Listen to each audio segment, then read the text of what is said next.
চেনা গলায় তার বউ বলে উঠল, কি ভেবেছিলি? হ্যাঁ, আমায় খুন করে তারপর শ্মশানে পুড়িয়ে দিয়ে চলে যাবি? আজ হলো না। আজ আজ রাতে তোকে আমার হাত থেকে কি বাঁচাবে বলতো?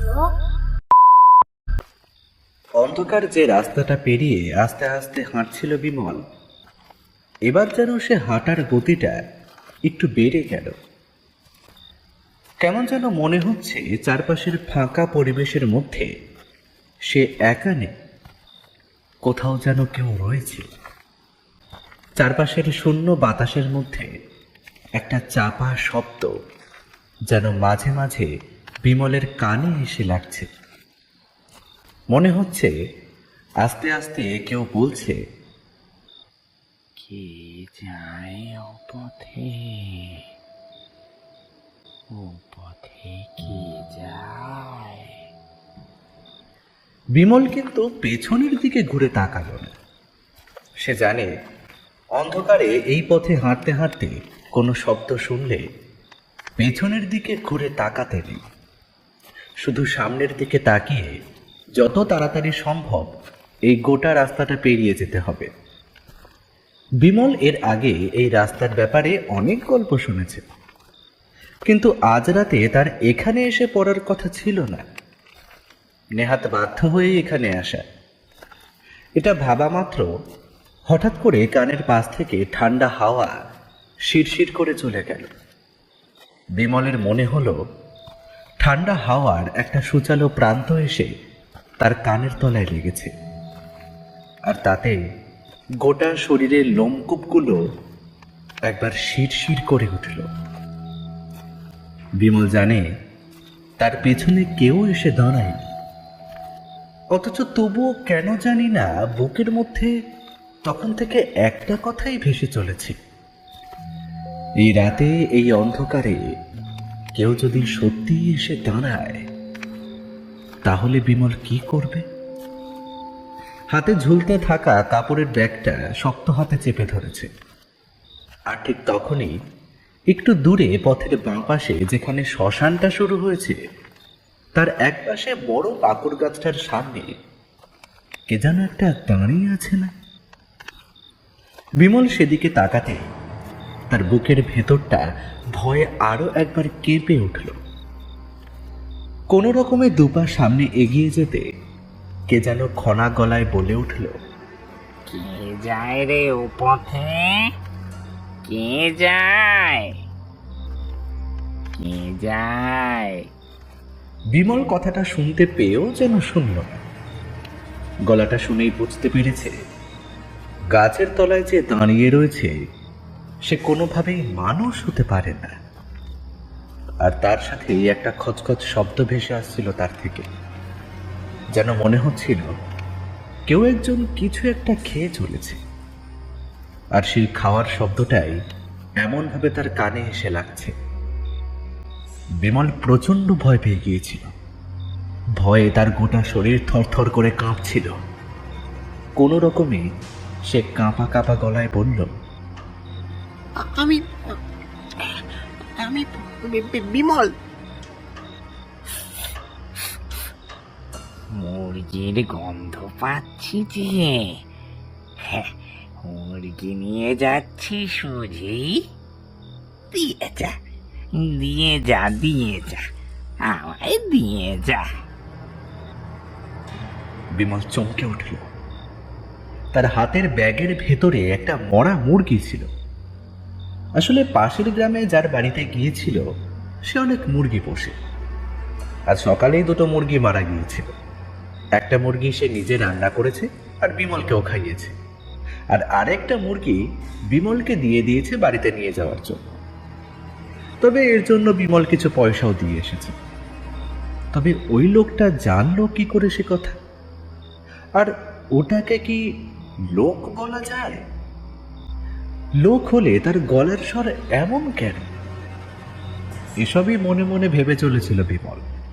ঠিক তখনই সামনের গাছের তলায় দাঁড়িয়ে থাকা লোকটা যেন গর্জে উঠল, কিরে, বললাম না, বললাম না দিয়ে যা, শুনতে পাচ্ছিস না আমার কথা? হ্যাঁ, দেওয়া দেওয়া তোর ঘাড় মোটকে, তারপর ওই মুরগি আর তুমি দুটোই হবে আমার। বিমল বুঝতে পারল শ্মশানের কাছে যে আশ্চর্য গল্প সে এতদিন শুনেছে তা নেহাত মিথ্যে নয়। বারবার বাড়ি থেকে বেরোবার সময় মা বলে দিয়েছিল বেশি দেরি যেন না করে, অন্ধকার হয়ে এলে শ্মশানের পাশের পথ না ধরে অন্য পথ ধরে হেঁটে আসতে, তেমন হলে গোটা রাতটা পাশের গ্রামে কাটিয়ে দিতে। কিন্তু বিমল তা শোনেনি। তাছাড়া মুরগিটা সকালের দিকে মরেছে, এমনিতেই একবেলা হয়ে গেছে। যদি আবার কাল সকাল পর্যন্ত অপেক্ষা করতে হয় তাহলে তো মুরগিটা পচে যেতে পারে। এসব ভেবেই সে বেরিয়ে পড়েছিল। কিন্তু পথে আস্তে আস্তে যে এতটা রাত হয়ে যাবে সেটা সে নিজেও ভাবতে পারেনি। এবারে বিমল কেমন কাঁপা কাঁপা হাতে কাপড়ের থলেটা খুলে ফেলল। আর ঠিক তখনই মনে হলো একটা হাওয়ার ঝাঁপটার সাথে গাছের তলা থেকে কে যেন একটা এসে দাঁড়িয়েছে তার সামনে। চারপাশটা ঘুটঘুটে অন্ধকার নয়, সামান্য চাঁদের আলো রয়েছে। সেই চাঁদের আলোয় এবারে লোকটাকে দেখা গেল। অতি সাধারণ একটা চেহারা, বিমলের চেয়ে সামান্য লম্বা, মাথার উপর একটা মস্ত টাক, লম্বা নাক, মুখের দাঁতগুলো অদ্ভুতভাবে বাইরে বেরিয়ে আছে। লোকটার গলার স্বর কেমন যেন অদ্ভুত খ্যানখ্যানে। সেভাবেই বিমলের থেকে একটু দূরে দাঁড়িয়ে থেকে লোকটা বলল, ওই তো মুরগিটা দেখা যাচ্ছে। কতদিন মুরগি খাইনি। এই শ্মশানের পুরা মাংস খেতে আর ভালো লাগে না। কথাটা বলেই লোকটা হাত থেকে কি যেন একটা ছুঁড়ে ফেলে দিল। বিমলের পায়ের কাছ থেকে সামান্য দূরে গিয়ে সেটা পড়েছে। একটা মাংস পোড়ার গন্ধে চারপাশটা যেন ভরে উঠেছে। বিমল চমকে উঠল। তার আগে লোকটা নিজের দুটো হাত সামনের দিকে বাড়িয়ে দিয়ে বলল, দে দে দে দে, মুরগিটা বার করে দে। বিমল অবাক হলো। মুখটা এত কাছে এসে পড়েছে, যদিও সেটাকে লোক বলে তখনও মনে হচ্ছে না। তার চোখ দুটো কেমন যেন অদ্ভুত উজ্জ্বল। এই আধো অন্ধকারে চাঁদের আলোয় চোখটা যেন থক থক করে চলছে। বিমল কাঁপা কাঁপা হাতে ব্যাগের ভেতর থেকে মুরগিটা বার করতে লোকটা কিন্তু অদ্ভুতভাবে দুটো হাত সামনে বাড়িয়ে দিল। একটা অদ্ভুত ব্যাপার বিমল খেয়াল করল। লোকটা বিমলের থেকে প্রায় 5 হাত দূরে দাঁড়িয়ে আছে, অথচ লোকটার হাতের দুটো পাঞ্জা একদম মুরগিটার নিচে এসে পড়েছে। অথচ লোকটা মুরগিটা নিচ্ছে না কেন? বিমল আর দেরি করল না। তাড়াতাড়ি মুরগিটা তার হাতের উপর ছেড়ে দিতেই একটা অদ্ভুত হাসির রোল উঠল চারপাশে। আশেপাশের গাছপালাগুলো অদ্ভুতভাবে কাঁপতে লাগলো, যেন মনে হলো একটা ঝড় উঠেছে। লোকটা যেভাবে হঠাৎ করে তার সামনে এসেছিল তেমন হঠাৎ করেই কোথায় যেন মিলিয়ে গেল গাছের তলায়, আর কাউকে দাঁড়িয়ে থাকতে দেখল না সে। বিমল তখনও অবাক হয়ে দাঁড়িয়ে রয়েছে। বাতাসে ভাসতে থাকা একটা কণ্ঠস্বর তার কানে ভেসে এলো,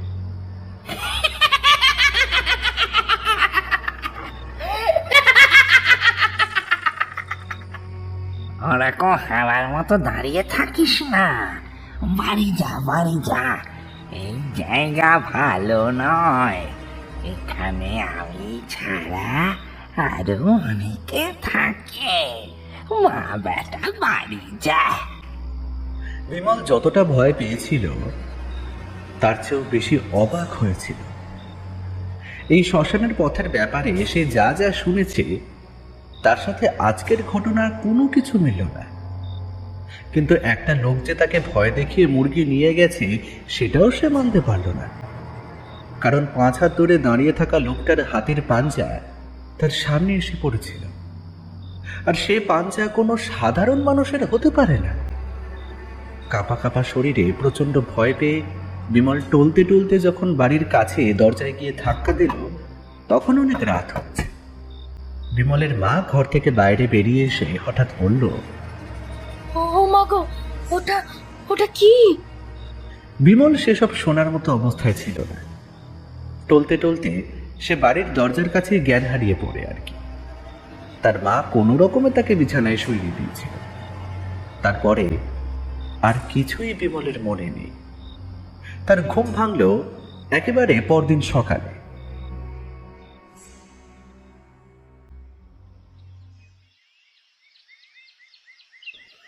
আরে ওই শ্মশানের কাছে, বুঝলে না, কালকে রাতে হয়েছে। আর এই বিমলের মতো ছেলের কাছ থেকে মুরগি নিয়ে যাওয়া এই সহজ কথা নয়। আমিও কথাটা শুনে অবাক হচ্ছি, বুঝলে। বিমলের জায়গা যদি অন্য কেউ থাকতো তাহলে না হয় বোঝা যেত মিথ্যে কথা বলছে, কিন্তু বিমল তো মিথ্যে কথা বলার মতো ছেলে নয়। তার সাহসটাও খুব একটা কম নয় যে গ্রামের কেউ তাকে ভয় দেখিয়ে মুরগি হাতিয়ে নিয়ে যাবে। আর তার কাছে মুরগি আছে সে কথা তো কেউ জানতোই না, আর সে সেটাকে ব্যাগের ভেতর করে নিয়ে আসছে এ কথা কে জানবে। আমার কিন্তু আরেকটা কথা মনে হয়, ওই শ্মশানের রাস্তার কাছে বছর দুয়েক আগে ননী গোপাল কি দেখেছিল মনে আছে তো? এটা তেমনই কিছু নয় তো? সত্যি কাল রাতে বিমলের হাত থেকে কেউ ওই শ্মশানের মুরগিটা নিয়ে যায়নি তো? গ্রামের শেষের দিকে দিঘির পাড়ে গ্রামের লোকেরা একটা অশ্বত্থ গাছকে ঘিরে বাঁশের বেড়া দিয়ে বসার জায়গা তৈরি করে। সেখানে বসে কিশোর আর বিপিন নিজের মধ্যে কথা বলছিল। গ্রামের মেয়ে বউরা এখান থেকে একটু দূরে দিঘির ঘাটে জল নিতে আসে। তাদের কাছ থেকেই খবরটা শুনতে পেয়েছে সবাই। তবে একটু পরেই যখন বিমলকে এই পথে হাঁটতে আসতে দেখা গেল, তখন দুজনে কেমন যেন হয়ে উঠল। কিশোর হাত তুলে ডাকলো বিমলকে। আরে এই বিমল, যাস কোথায়? আয় এদিকে, আয় তো একবার। বিমল কাল রাতে যা ভয় পেয়েছিল তার রেশটা সকাল পর্যন্ত ছিল, কিন্তু দিনের আলো ফুটতেই রাতের ভয়টা কেমন যেন আস্তে আস্তে ম্লান হয়ে আসতে লাগলো। তাই একটু সকাল হতেই সে বেরিয়েছিল জমিতে যাওয়ার জন্য। ধান উঠে গেছে, এখন জমিটা কিছুদিন ফাঁকা পড়ে থাকবে। তারপর এই শীতের সময় সর্ষে চাষ করতে হয়, সেসব নিয়ে একটু দেখাশোনা করা দরকার। কিন্তু কিশোরের ডাক শুনে সে মাচার কাছে এসে পড়ল। বলল, কি ব্যাপার কিশোরদা, ডাকছিলে? শুনলাম কাল রাতে নাকি ওই শ্মশানের রাস্তায় তোর হাত থেকে কেউ মুরগি কেড়ে নিয়েছে। ও কি মানুষ ছিল নাকি অন্য কিছু ছিল? বিমল একবার বিপিনের মুখের দিকে তাকায়। তাহলে এই ব্যাপারটা এর মধ্যে সকলেই জানতে পেরেছে। আর এই গ্রাম তো খুব একটা বড় নয়। একটা ঘটনা যখন ঘটেছে তখন সকলে তো জানতেই পারবে। বিমল সামান্য হেসে বলল, হ্যাঁ, ওই নিয়েছে নিয়েছে। কালকে রাতে ওই শ্মশানের কাছে অন্ধকারে একটা গাছের তলা থেকে কেউ একজন আমার কাছ থেকে মুরগিটা নিয়ে গেছে। কিন্তু তাকে দেখতে অনেকটা মানুষের মতোই ছিল। তার মাথার ওপর একটা মস্ত টাক ছিল। এই দিনের আলোতে বিমলের মুখে এমন কথা শুনে বিপিন আর কিশোর দুজনেই কেমন যেন থতমত খেল। তার মানে বিমল তাকে দেখেছে। কিশোর বলল, হায় বিমল, তুই কি দেখেছিস তাকে? তা কেমন দেখতে বলতো? অতি সাধারণ, আমাদের মতোই দেখতে। তবে তবে তার চোখ দুটো কেমন যেন সাদা রঙের, গোলাটে। গোলাটে চোখ দুটো দেখে কেমন যেন ভয় ভয় করছিল আমার। তবে সে কিন্তু আমার কোনো ক্ষতি করেনি। করেনি? তবে তা করতে কতক্ষণ? রাতের বেলা ওদিকে আর যাস না, বুঝলি। এমনিতেই তো জানিস গ্রামের কেউ শ্মশানের পথে রাতের বেলা যায় না, তুইও যাস না। বিমল আরো কিছু একটা বলবে ভেবেছিল, কিন্তু সেটা না বলে বলল, বেশ বেশ, যাব না। তবে ওই শ্মশানের রাস্তায় যে গল্প এতদিন ধরে শুনে এসেছি, এটা কিন্তু ঠিকঠাক মিলল না, বুঝলে কিশোরদা। আমি তো অন্য কিছুই ভেবেছিলাম। শেষের দিকে বিমল সামান্য হাসতে হাসতে চলে গেল। কিশোর আর বিপিন কেমন যেন অবাক হয়ে দেখতে লাগলো বিমলের চলে যাওয়া পথের দিকে তাকিয়ে থেকে।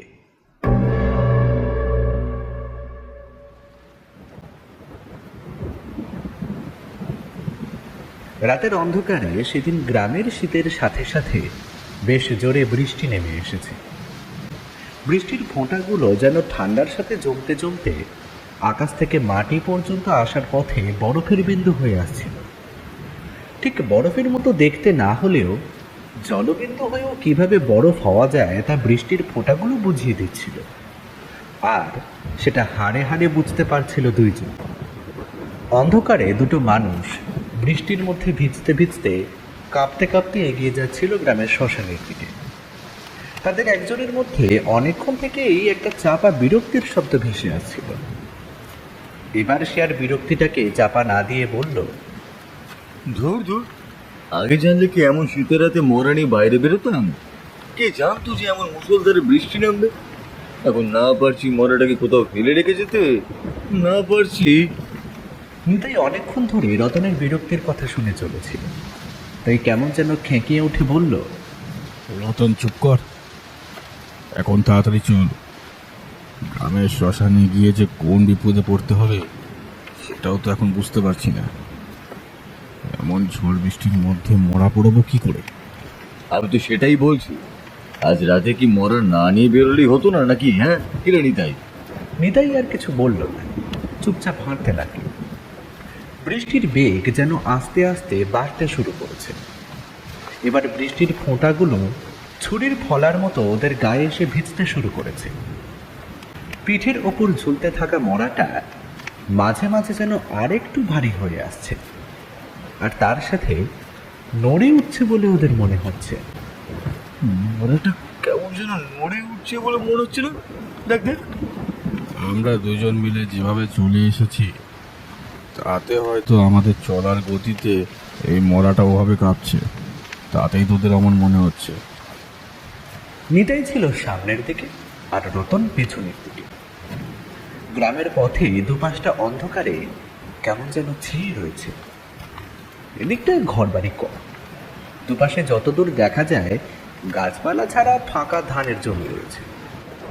আরও খানিকটা হেঁটে গেলে তারপরে শ্মশান পড়বে, কিন্তু শ্মশানে গিয়ে যে এই বৃষ্টির মধ্যে ওরা কি করবে সেটাই বুঝতে পারছিল না। নিতাই কাঁধের উপর দুদিকে ধরে রাখা বাঁশের ছোট্ট মাচাটা আরেকবার টেনে নিল সামনের দিকে। বৃষ্টির জলে ভিজে পিছলে যাচ্ছে সেটা। রতনের মাথায় ঝাঁকড়া চুল, নাকের নিচে একটা মোটা গোঁফ, গোটা গালটা সুন্দর করে কামানো। রতনের গায়ের রং কালোর দিকে।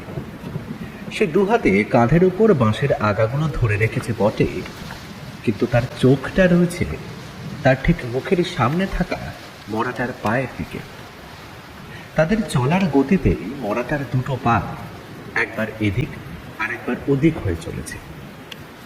আর বারবার রতনের মনে হচ্ছে এক্ষুনি বোধ হয় বাঁশের মাচার উপর দুলতে থাকা মরাটা হাঁটু ভেঙে উঠে বসবে। নিতাই সামনের দিকে ছিল বলে এসব কিছু দেখতে পাই। নিতাইয়ের কপালের সামনের দিকে খানিকটা চুল এখন আর নেই। তার রোগাটে মুখ, গায়ের রং ফর্সা, কোমরে মালকোচা মারা একটা লুঙ্গি, গায়ে একটা সস্তা গেঞ্জি, আর রতনের কোমরের কাছে বাঁধা রয়েছে একটা গামছা, তাতে রয়েছে বিড়ি আর দেশলাই। নিতাইয়ের গামছা ছিল, কিন্তু সেটা যে পথে কোথায় পড়ে গেছে সেটা সে আর মনে করতে পারছে না।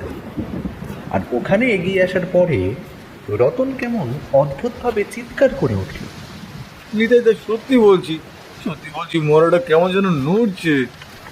নিতাই সামনের দিকে হাঁটতে হাঁটতে বেশ খানিকটা ক্লান্ত হয়ে পড়েছিল। এবারে রতনের কথায় কেমন যেন রেগে উঠে থমকে দাঁড়িয়ে পেছনে ঘুরল। তারপর দুহাতে মাচাটাকে নিচে নামিয়ে রেখে রতনের দিকে তাকিয়ে বলল, নড়ছে? কোথায় নড়ছে? তোর মুন্ডু। তোর যখন এত ভয় তাহলে তুই রাতে এসেছিলি কেন? বাঁশের মাচাটা ওরা নামিয়ে রেখেছিল গ্রামের পথে। প্রবল বৃষ্টিতে গ্রামের পথে জল জমেছে। সেই জলের মধ্যে দিয়ে থপথপ শব্দ করে ওরা এগিয়ে যাচ্ছিল। বাঁশের মাচাটা মাটিতে নামিয়ে রাখার পরে রতনের মনে হলো মাচাটা যেন একটু একটু করে সামনের দিকে এগিয়ে যাচ্ছে। ওদিকে নিতাই প্রাণপণে রতনকে এ কথা ও কথা শোনাচ্ছে, মাঝে মাঝে দুই একটা গালাগালিও দিচ্ছিল। কিন্তু রতনের সেদিকে কোনো ভ্রুক্ষেপ নেই। সে বাঁশের মাচার দিকে তাকিয়ে এবারে যেন সত্যিই দেখতে পেল মাচাটা একটু একটু করে সামনের দিকে এগিয়ে গেছে। তাদের দুজনের একপাশে সেটা ছিল, এখন সেটা নিতাইকে পেরিয়ে সামনের দিকে চলতে শুরু করেছে। নিতাইদা, নিতাইদা, মরাটা কিন্তু চলে যাচ্ছে। যাক যাক, ওরা চলে গেলে দুটেই আজ। নিতাই আরো কিছু বলতো, তার আগেই একপাশে মাটির দিকে তাকিয়ে চমকে উঠল। সত্যিই তো, পাশে তো মরাটা নেই, আর তার সাথে বাঁশের মাচাটাও নেই। পেছনের দিকে তাকাতেই দেখতে পেল বাঁশের মাচাটা সামনের দিকে এগিয়ে চলছে। ঠিক তখনই সে কারণটা বুঝতে পারল। এই দিকের রাস্তায় বেশ খানিকটা নিচু, জল যা জমেছে তাতে পায়ের পাতা পর্যন্ত ডুবে যায়, আর সেই জলের মধ্যে মরাটা বাঁশের মাচা সহ ভাসতে ভাসতে সামনের দিকে এগিয়ে গেছে। নিতাই সামনের দিকে হাঁটতে লাগল, রতন তার পিছু পিছু এগিয়ে চলল। কিন্তু মরাটা যেন জলের উপর পিছলে সামনের দিকে দ্রুত এগিয়ে চলেছে। এমন ভাবে তো এগিয়ে যাওয়ার কথা না। বেশ খানিকটা এগিয়ে যেতে রতন বলল, নিতাইদা, নিতাইদা, ও মরার ভালো নেই নিতাইদা, নিশ্চয়ই মরাতে কারোর নজর লেগেছে। কথাটা যে নিতাইয়ের মনে হয়নি তা নয়, কিন্তু দিনের আলোয় এই মরা যদি বাইরে বেরিয়ে আসে তাহলে তো বিপদ। সেই কারণেই তো নিজের গ্রাম থেকে এত দূর পর্যন্ত তাকে আসতে হয়েছে। রাগের মাথায় যে কাজটা করা ঠিক হয়নি সেটা নিতাই ভালোভাবেই জানে। কিন্তু এখন যে এই বিপদ থেকে উদ্ধার পেতে হবে, প্রাণপণে কাদা জলের মধ্যে একরকম ছুটতে লাগলো নিতাই, আর নিতাইয়ের পিছু পিছু রতন।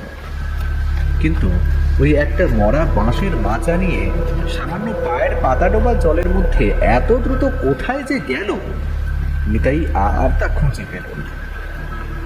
দেখতে দেখতে তারা ঠিক শ্মশানের কাছে ওই গাছটার কাছে এসে তখনও দেখতে পেল চাঁদের অল্প আলোয় গাছের তলায় কি যেন একটা পড়ে রয়েছে। ভালো করে সামনে এগিয়ে যেতেই ওরা দেখতে পেল, আরে বাঁশের মাথার উপর মরাটা তো এখানে রয়েছে, কিন্তু এত তাড়াতাড়ি সেটা এখানে এলো কি করে?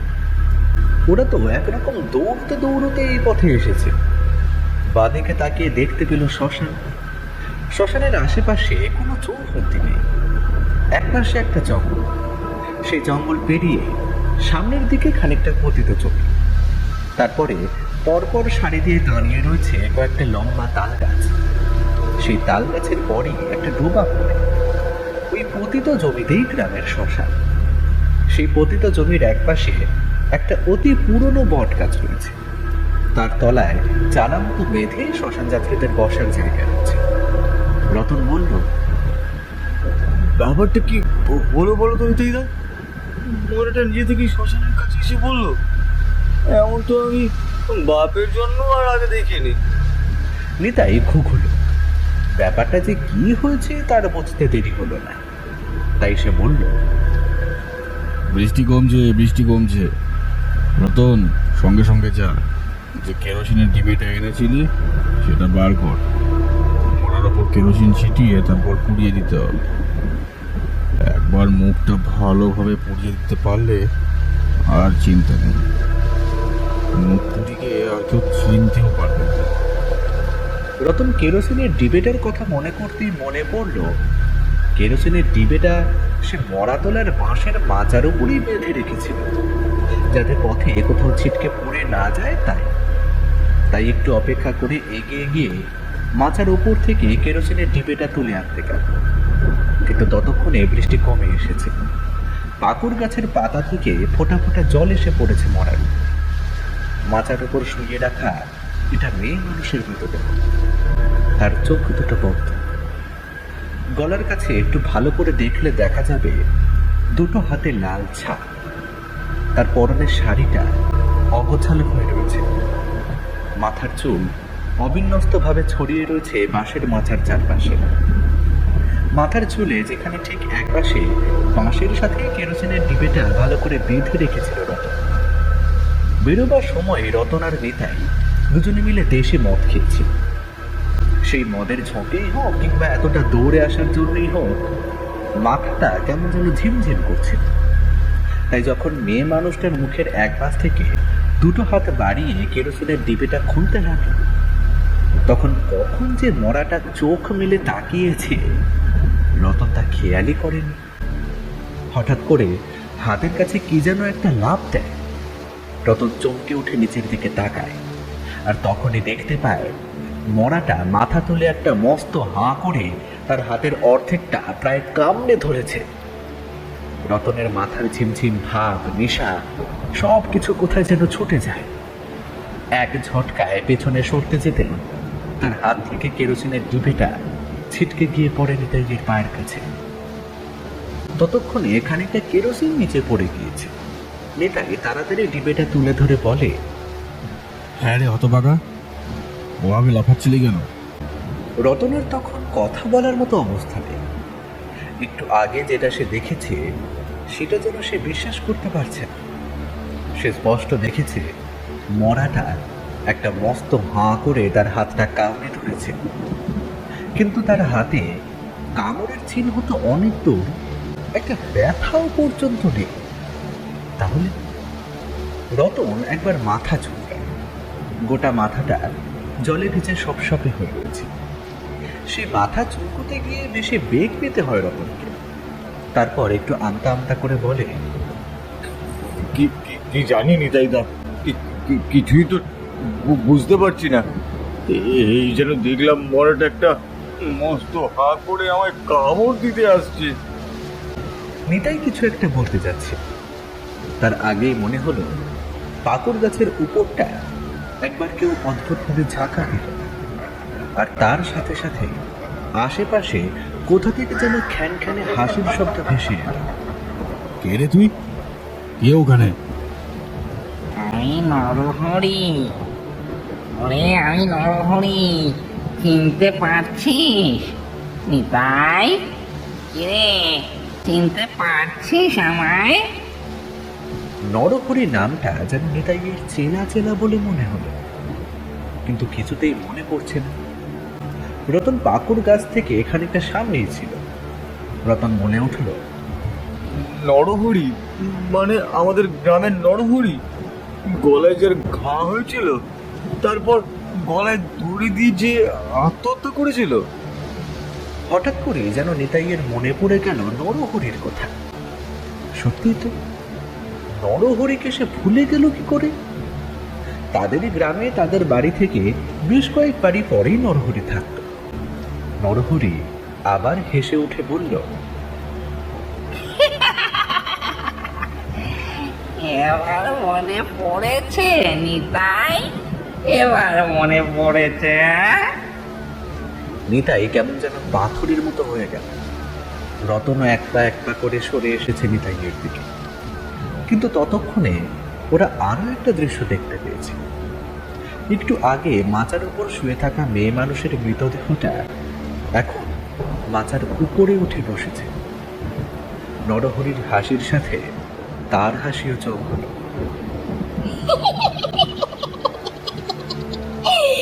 কাউকে ছাড়বো না, কাউকে না।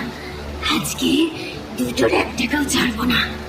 আমায় খুন করেছে, তারপর আমার শরীরটা পুড়িয়ে দিতে এসেছিল এই শ্মশানে। হ্যাঁ,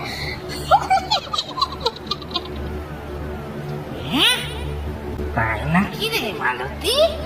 তোকে খুন করেছে? তাহলে চল আমরা আজকে ওদের খুন করি।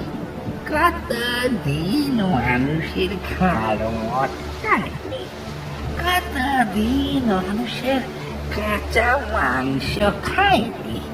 খালি পোড়া মাংস খেতে আর ভালো লাগে না। ওরে বাবা, ওরে বাবা, নিতাইদা, ও নিতাইদা, চলো এখান থেকে পালাই। চলো চলো চলো পালাই। এখানে দাঁড়িয়ে থাকলে আমাদেরও মরতে হবে। নিতাই কিন্তু কোনো কথা বলল না। তার হাতে তখনও ধরা রয়েছে সেই কেরোসিনের ডিবেটা। রতন একরকম ছুটতে ছুটতে নিতাইয়ের কাছে এসে পড়ল। তারপর বলল, নিতাইদা, তুমি এখন এখানে দাঁড়িয়ে আছো কেন? তোর কাছে দেশলাই আছে না রতন? এত ভয়ের মধ্যেও দেশলাইয়ের কথাটা ভুলে গিয়েছিল রতন। সেটা মনে পড়তে পড়লো। আছে তো, কিন্তু লুঙ্গিটা তো পুরো ভিজে গেছে। দেশলাই কি আর শুকনো থাকবে?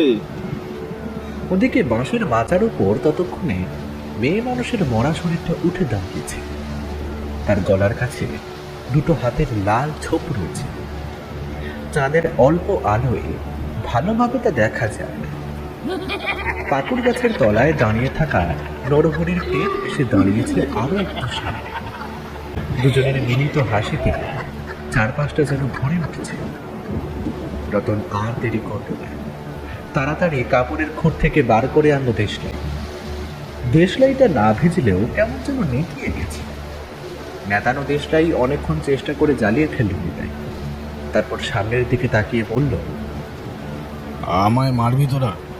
আমায় মারবি? আমায় মারতে পারবি না। এই আগুন যতক্ষণ আমার হাতে আছে পারবি না। কিন্তু ততক্ষণ বলতে নিতাই, কতক্ষণ? আর কতক্ষণ তোর হাতে ওই আগুন থাকবে নিতাই? এই শ্মশান থেকে গ্রামে যেতে হলে তোর অনেক সময় লাগবে। তোর ওই দেশলাইয়ের কাঠি ততক্ষণে শেষ হয়ে যাবে। আর তারপর তোদের দুটোর ঘাড় মোটকে আমরা তোদের হাড় মাংস রক্ত চুষে চুষে খাবো।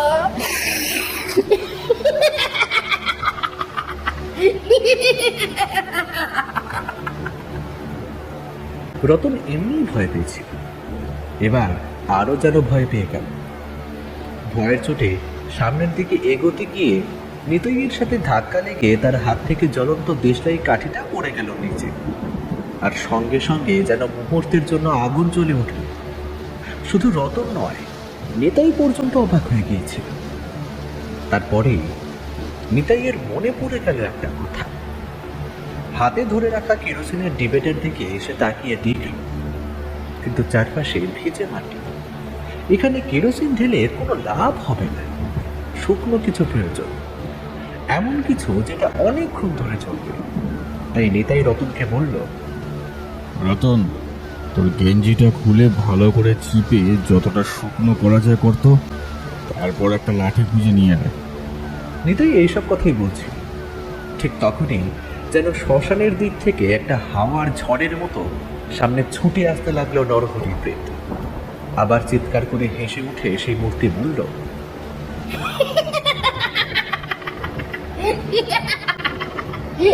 ওরা সবাই আসছে, ওরা সবাই আসছে। আজ রাতে তোরা এখান থেকে কোনোভাবে পালাতে পারবি না। নিতাই কিন্তু সেদিকে কান দিল না। রতন কাঁপা কাঁপা হাতে নিজের গায়ের গেঞ্জিটা খুলে চিবড়াতে লাগলো। তার গেঞ্জি থেকে এত জল বেরিয়ে এলো যেন মনে হলো এক মগ জল তার গেঞ্জিতে এসে ধরে রেখেছিল। তারপর এদিকে ওদিকে খুঁজতেই একটা শক্ত মোটা লাঠি পেয়ে গেল। লাঠির মাথায় গেঞ্জিটা পেঁচিয়ে তাড়াতাড়ি তাতে খানিকটা কেরোসিন তেল ঢেলে দিয়ে আগুন জ্বালানো হলো।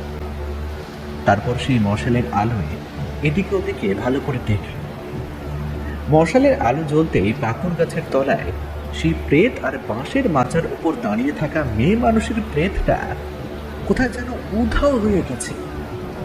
এদিক ওদিক তাকিয়ে ওরা দেখল, যেদিকে যত দূর চোখ যায় ফাঁকা রাস্তা আর গাছপালা, আর একটু দূরে ধানের জমি রয়েছে।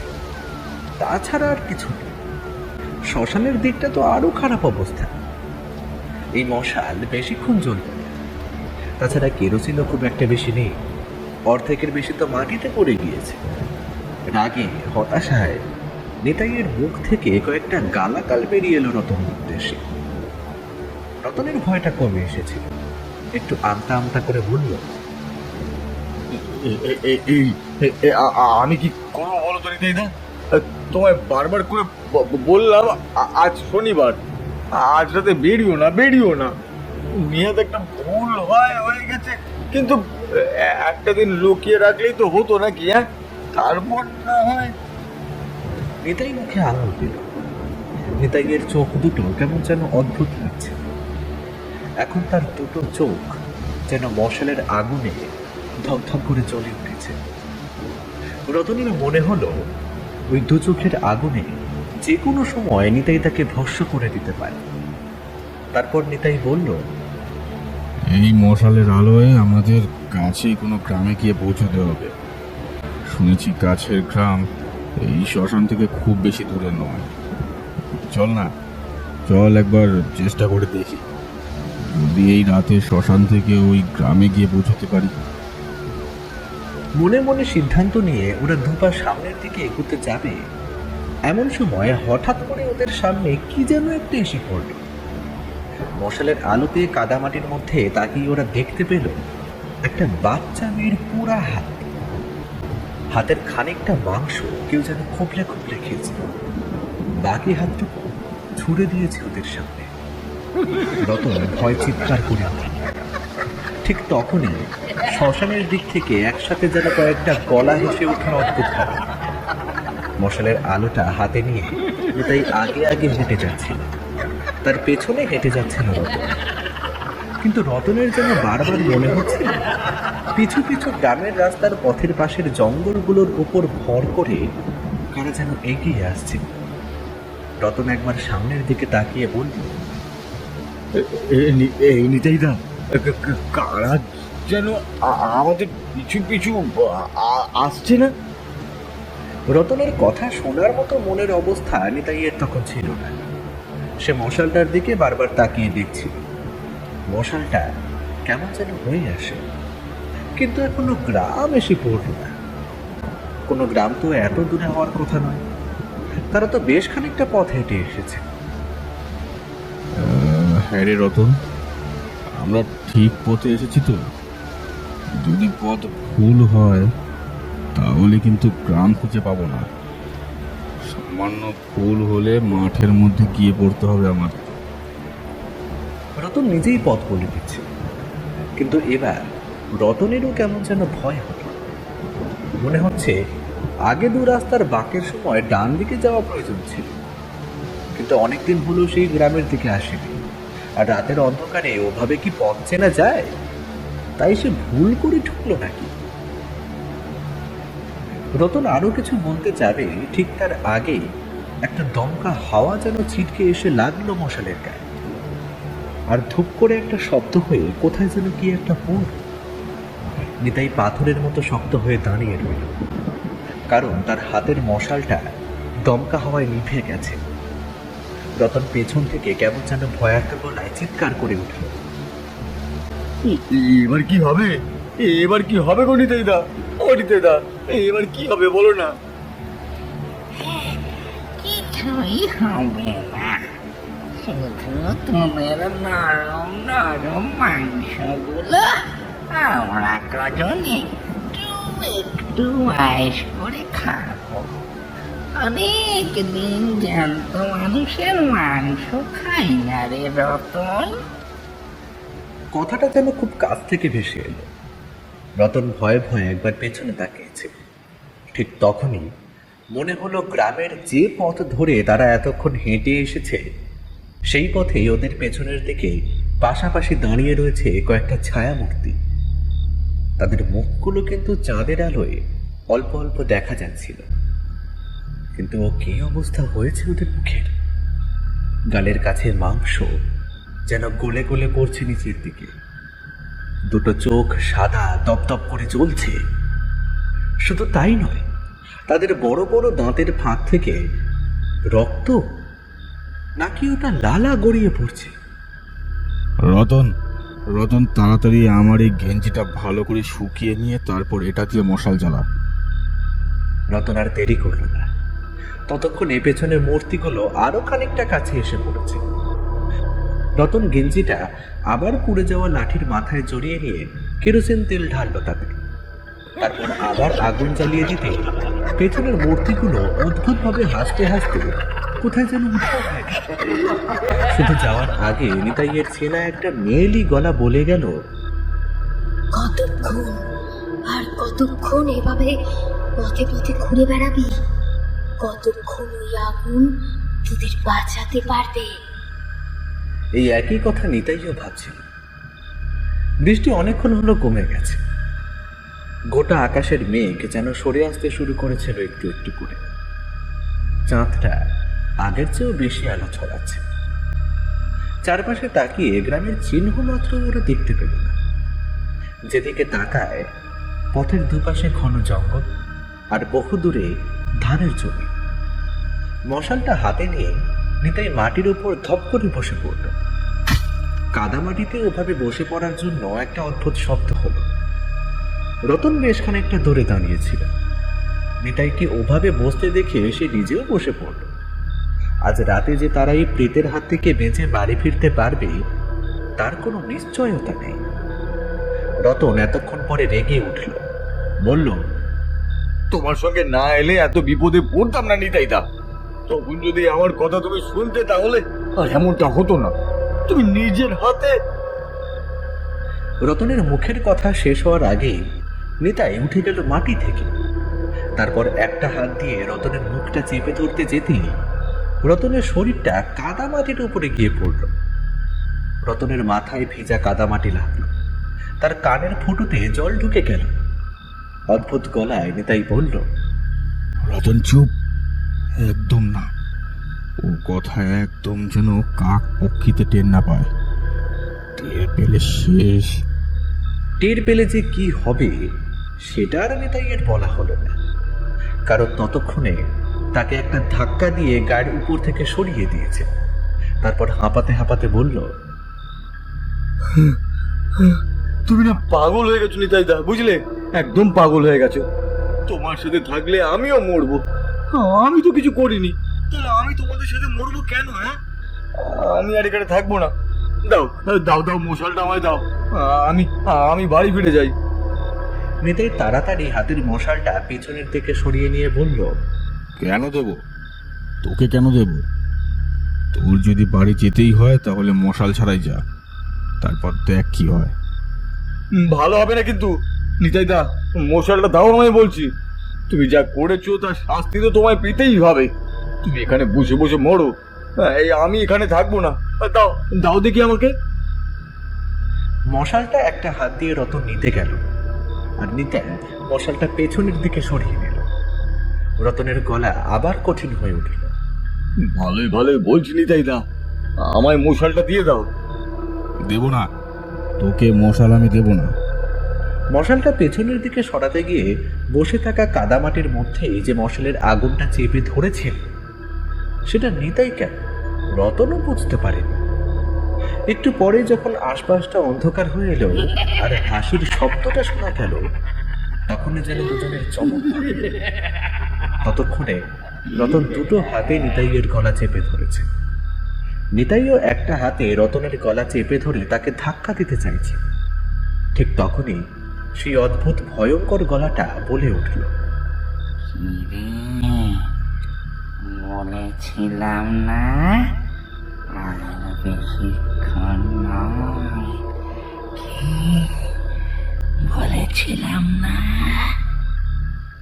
আমি যেভাবে মরেছি এবার এবার ওই মিনসিকে ওভাবেই মারবো।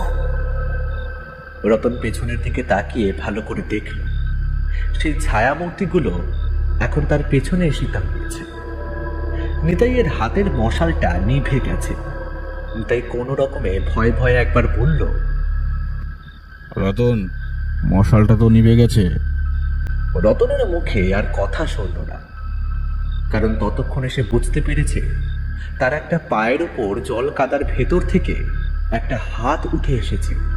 সে হাতটা লোহার মতো শক্ত। আর শুধু তাই নয়, সেই হাতের লম্বা লম্বা নখগুলো তার পায়ের জল কাদা লাগা মাংসের ভেতর গেঁথে পড়তে শুরু করেছে তার সাথে। হাতটা যেন বরফের মতন ঠান্ডা। নিতাইদা নিতাইদা, আমার পা ধরে কি যেন টানছে। নিতাই পরবর্তীতে বুঝতে পারলো কি হতে চলেছে। তাই রতনের দুটো হাত ধরে একটা হ্যাচকা টানে তাকে সরিয়ে নিল পেছনের দিকে। কিন্তু ততক্ষণে সেই হাতটার ধারালো নখগুলো রতনের পায়ের ভিতরে গিয়ে পড়েছে। তাই হ্যাচকা টানে তার পায়ের তলার দিকের মাংস খানিকটা লম্বা ভাবে ছিঁড়ে গেল। রতনের মুখ থেকে একটা আর্তচিৎকার বেরিয়ে এলো। তাই বলল, রতন, এভাবে এখানে দাঁড়িয়ে থাকলে আমরা আর বাঁচতে পারবো না। চল চল, এক্ষুনি দৌড়তে হবে। আমার হাঁটুর নিচ থেকে পায়ের মাংস একেবারে ছিঁড়ে গেছে নিতাই দা।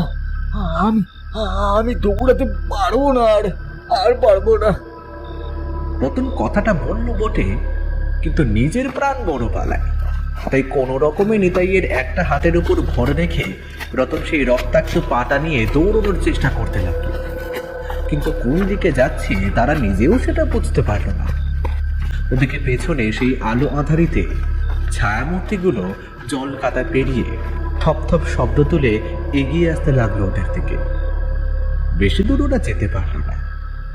গ্রামের পথটা হঠাৎ করে একটা জায়গায় এসে শেষ হয়ে গেছে। তারপর চারিদিকে শুরু হয়েছে ধানের জমি। ওরা বুঝতে পারলো ওরা পথ ভুল করেছে। এই পথে এমনিতেই আগে একবার এসেছিল। এখান থেকে জমির আল ধরে এগিয়ে যেতে হবে। কিন্তু রতনের যা অবস্থা তাতে ওকে নিয়ে যাওয়া। হঠাৎ করেই মাথায় একটা বুদ্ধি এলো নিতাইয়ের। কেরোসিনের ডিবেটা কোথায় যেন পড়ে গেছে, কিন্তু দেশলাইটা সে তার কোমরের খুঁটে গুঁজে রেখেছে।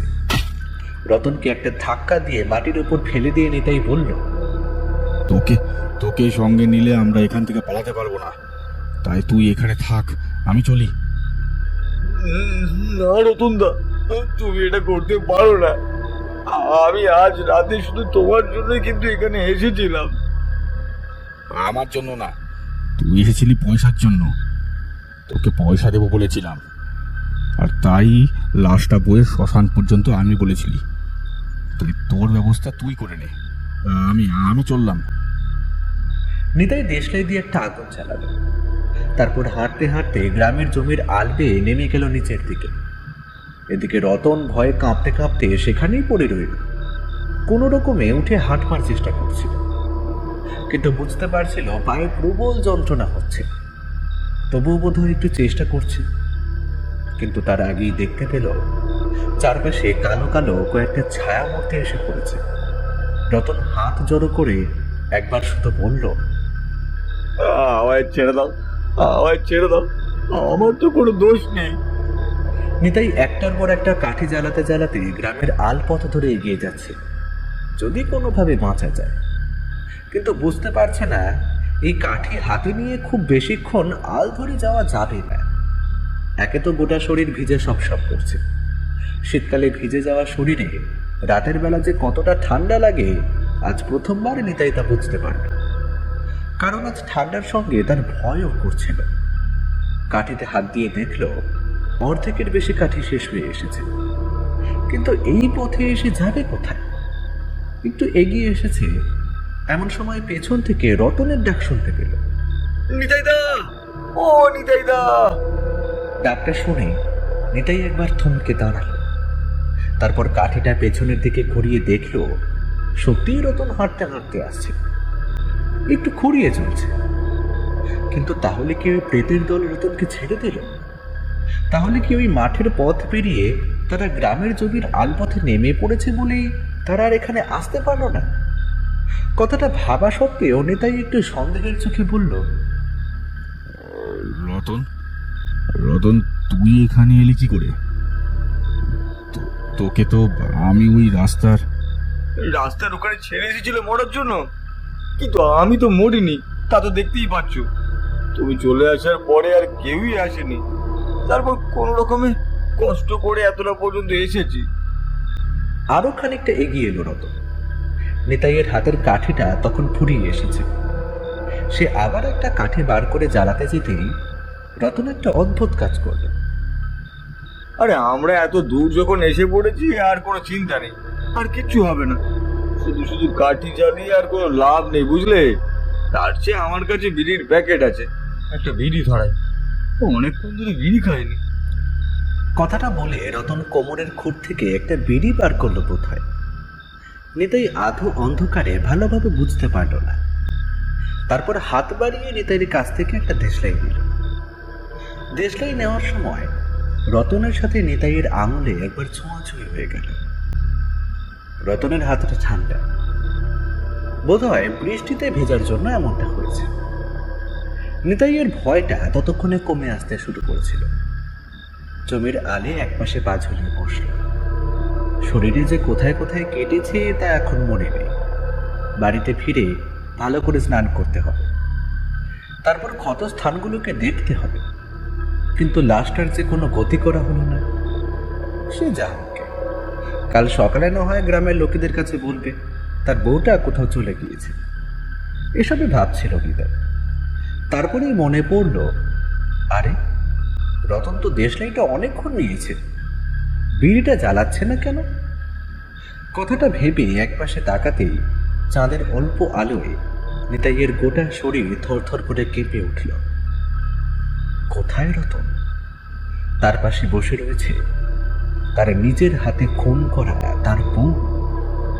দুটো চোখ সাদা ধোয়াটে, তার মুখের হাসিটা চাঁদের আলোয় যেন অদ্ভুত ভয়ঙ্কর মনে হচ্ছে।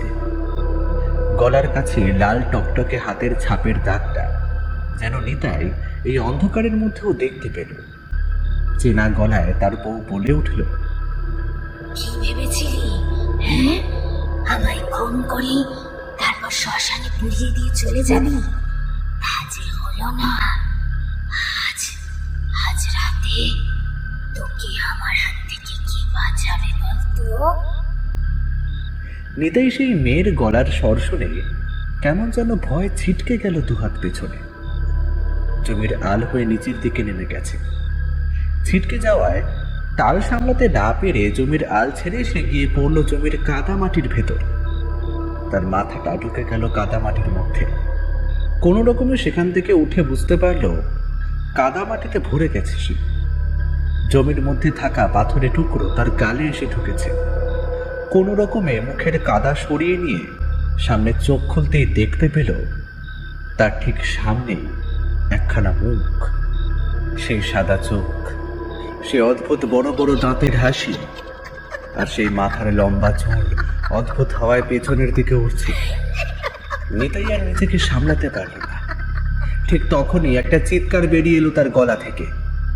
দুটো শক্ত ঠান্ডা হাত চেপে ধরল তার গলাটা, আর তারপরে তার মাথাটা ডুবিয়ে দিল ওই ধানের জমির নরম মাটির ভেতর।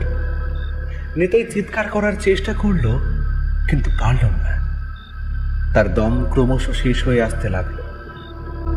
তবে তার কান দুটো মাটির বাইরে থাকার জন্য সে শুনতে পাচ্ছিল অদ্ভুতভাবে তার চারপাশে কেউ হেসে চলেছে। আর একটা চেনা গলা তখনই বলল, আর বেশিক্ষণ নয়, আর সত্যি বেশিক্ষণ নয়। আমাদের সাথে নিতাই দাও আজ থেকে আমাদের সাথেই থাকবে।